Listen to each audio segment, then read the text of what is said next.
April 29th. It is Monday, and so we're doing Monday Methods of the SEMA. Verse 5 in Establishing Titles, which is chapter 3. In every instance, war is a case of authority, battle is a case of bravery, and establishing military formations is a case of skill. Employ what the troops want and go with their abilities. Do away with what they do not want or are incapable of and turn it against the enemy.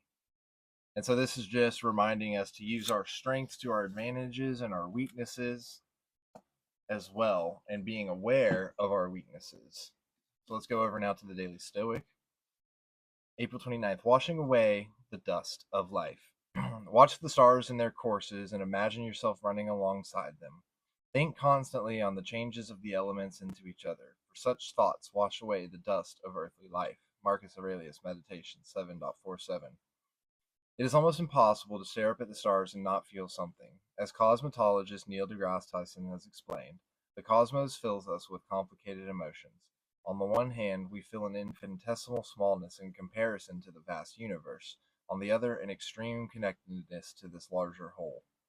Obviously, given that we're in our bodies every day, it's tempting to think that the most important thing in the world, that's the most important thing in the world, our body. We counteract that bias by looking at nature, at things much bigger than us. A line from Seneca, which has since become a proverb, expresses Marcus's insight well. Mundus ipse est ingens deorum omnium templum. The world itself is a huge temple of all the gods. Ingens. Okay. Looking at the beautiful expanse of the sky is an antidote to the nagging pettiness of earthly concerns, and it is good and sobering to lose yourself in that as often as you can. So it's sobering in the sense of it's reminding us that we are part of a bigger cycle. We are part of a bigger picture, a greater good. And the more people who do not work towards that greater good, realizing that we are on the shoulders of giants, right?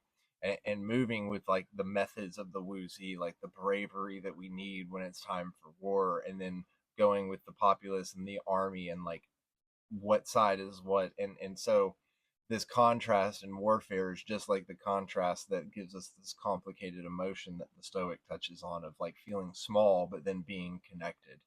And so as we move through our daily lives, if we're looking at it from a methods of the SEMA perspective, being small and making sure that you can take that step back from the situation and separate yourself from the most important outcome, and then at the same time being connected and knowing that you have to go with the flow and you have to know where your strengths and weaknesses lie.